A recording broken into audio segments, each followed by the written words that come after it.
All right, folks, Mike here from Just Car People Things, and we are getting set up to fix an ongoing issue we have had with our Toyota Tundra. These cars are well known for having bulbs behind the dash that ultimately end up burning out. And if I cycle my lights on and off and maybe hide this guy here, you might be able to notice that while there's some lighting behind this guy, there's no lighting behind this guy. So we have a little bulb that's burned out inside of there. And so I'm going to show you how to take this apart. First thing you do is you pull these guys off. Try to just pull straight out and give them a little tug, and they should just sort of slot right off. Okay, you'll notice in there 1, 2, and 3. So you just come in with a Phillips screwdriver. 1, right there. Oh, we can shut our headlights off. Whoop. 2, right there in the middle. And there's actually 5 of these screws, but I'm going to issue my warning to you about the 4th and the 5th one. There's 2. And you could use, I'm sure, like a little impact just to zip these out, but I don't want to use torque on a bunch of plastic. I'd rather just do this by hand. And once you see what the issue is with the 5th one, and here's the best part. Look, we have a little spot to put all the parts. Push these guys all the way back. Close the vents all the way, so they're not going to blow. And I'm going to show you why, because the screws that you're looking for are actually right here. And you may be able to see that up underneath there. And there's one there, and there's one right there. You do not want to drop these. This is going to be one of those things that if you drop this, you're going to be hunting for it with a magnet inside of the car forever. And I'm sure every time you turn the heat, I use my fingertip to kind of pinch the tip of that screw right against there and retain it. So you just hunt for that.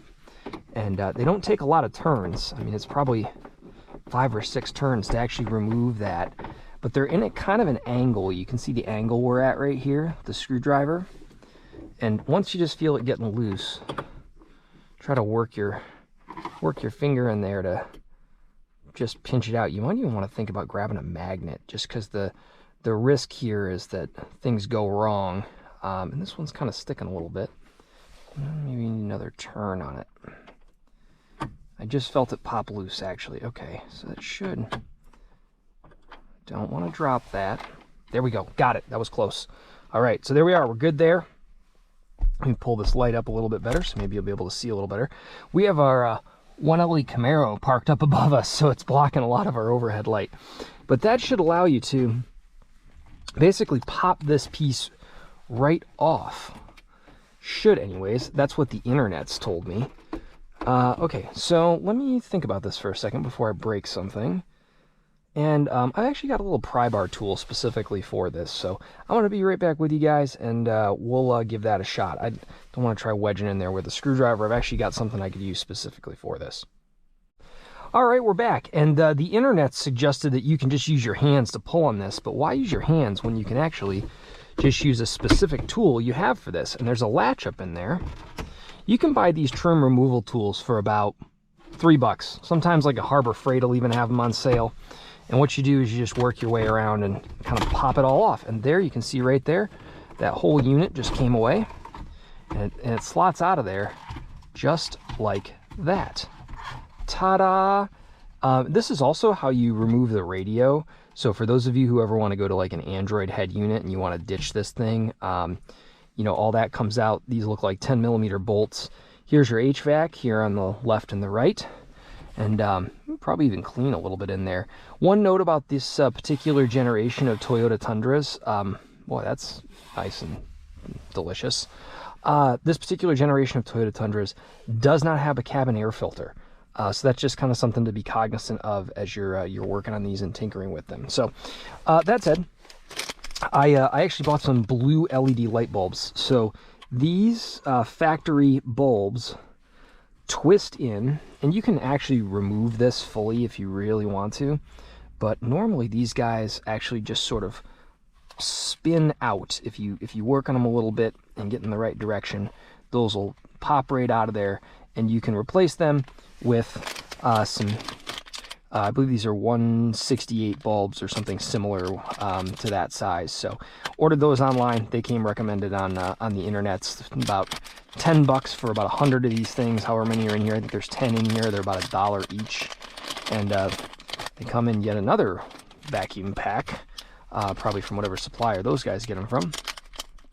And the nice thing about these, you don't have to really worry a ton about handling them. If you touch the LED, you won't risk getting oils in the bulb and burning them out and crazy stuff like that. So that being said, if you run into weird issues with actually removing these guys, especially like for me, it's a little bit hard because the size of my fingers, you can always come in with a pair of needle nose pliers or your handy dandy Leatherman and just rotate. And you'll see that these will just pop right out. So this is the guy that's burned out here on this side. And you'll notice that the factory bulbs have a blue color tint on them. And I tried to, when one of these burned out in the past, I tried to remove this and put it on the new bulb that was also this size and incandescent, and it went very, very poorly. As a matter of fact, extremely poorly. So what I'm going to do is I decided to just pull all of these and replace them all with the, just pull them straight out and replace them all with these aftermarket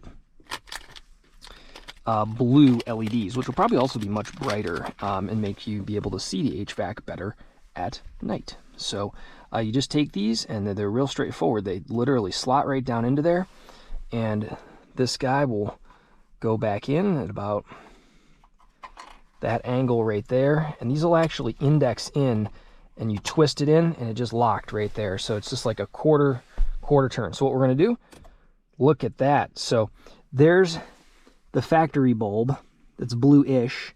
There's the replacement bulb that I screwed up, and it's totally not blue at all. It's just a regular incandescent. And here's the aftermarket blue bulb. So look at how much nicer that's going to look when it's all back together. So I'm not going to bore you guys with monkeying with the remainder of these. We're going to come back when I start reassembling it and show you that. So, but that's a pretty straightforward process. Nearly every bulb inside a Tundra is just like this. So even on the dash, it's really common to never know you're in drive when that bulb burns out. All you got to do is pull the bezel surround, a couple bolts, and this thing will literally pop right out, and you can go through and replace those bulbs. They all work just like this. It's super straightforward. With that, we'll be right back with you when we get this a little bit closer to back together again. I should have just left the camera rolling for that, because that took less than about a minute to do, but I did flip the headlights on, and that's something I do recommend you do just to test them. Make sure you got all three lit up.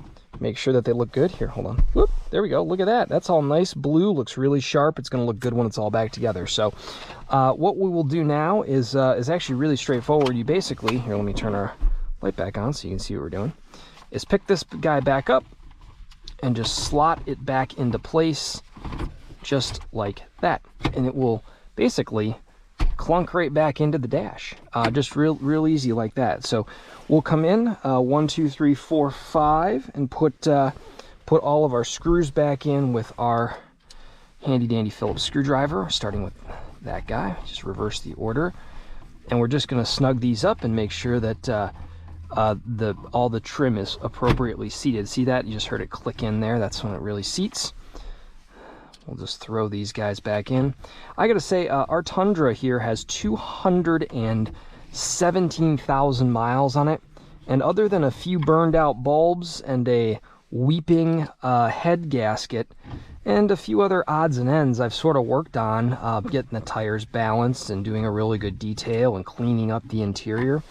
It is just shocking by how nice, comfortable, and reliable this truck has been. I've been consistently blown away by the quality of this vehicle for being 20-some years old. Cannot say enough nice things about it. So we're going to get that last right there. And again, you don't want to drop those. Do your best to not drop those down in there. Otherwise, you're going to potentially have some later pain and suffering trying to fish them out with a magnet. But what you want to do is just make sure that seems solid in there and that it's not going to crack, creak, or rattle when you're working on it. And I think we're actually now good to go. So we're going to take our knobs and throw them back on. They're actually indexed. They've got a little pointer in there so you can see where they go. And when I had this apart last time and I replaced one of the bulbs, You can actually see what an amazingly halfway job I did fixing, trying to tack that back on there. I tried to use super glue and it fell apart. These get heat cycled. These bulbs actually get pretty hot, and that was a waste of time. So here's the 3 bulbs we just replaced. 2 of them are in okay shape. In fact, this one was new a few months ago. So I might just save those and throw them in the drawer in case I ever need some of that size in a pinch.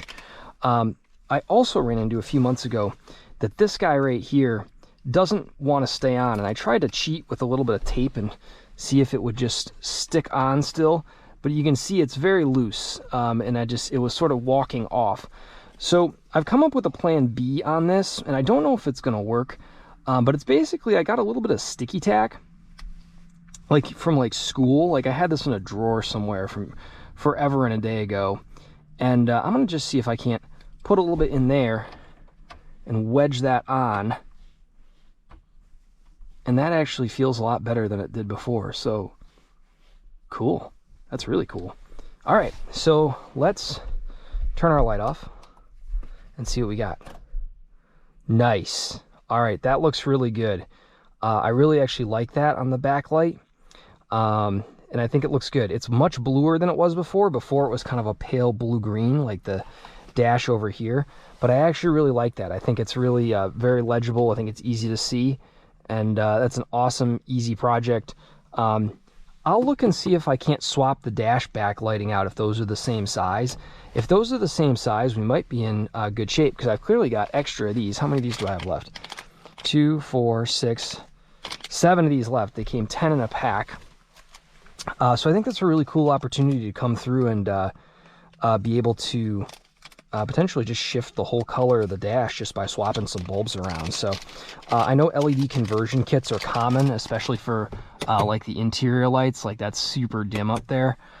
So that might be something to look into on our 2004 Toyota Tundra project that we are here working on. But I'm really glad that you guys could tune in, could get to see some of the work that we're doing on our Tundra, making it look a little bit better, making it look a little more sharp, reliable, good, all that, all those superlatives that you want, and make sure that you can learn some things, hopefully, from doing this. That's your free dad advice. Again, for the 900th time, this cost me less than $10 to fix. If you took this to a shop and told them your dash lights were out, they're going to charge you at least half an hour of labor and probably $20 or $30 for those bulbs. So you're going to spend nearly $100 to get something done that literally, with a Phillips screwdriver, a pair of needle nose pliers, with the Leatherman and everything else, took me probably less than 10 minutes. So that said, thanks for tuning in. Appreciate you guys liking, subscribing. Not every video can be us doing super fun stuff like we were in Topher's S2000 the other day.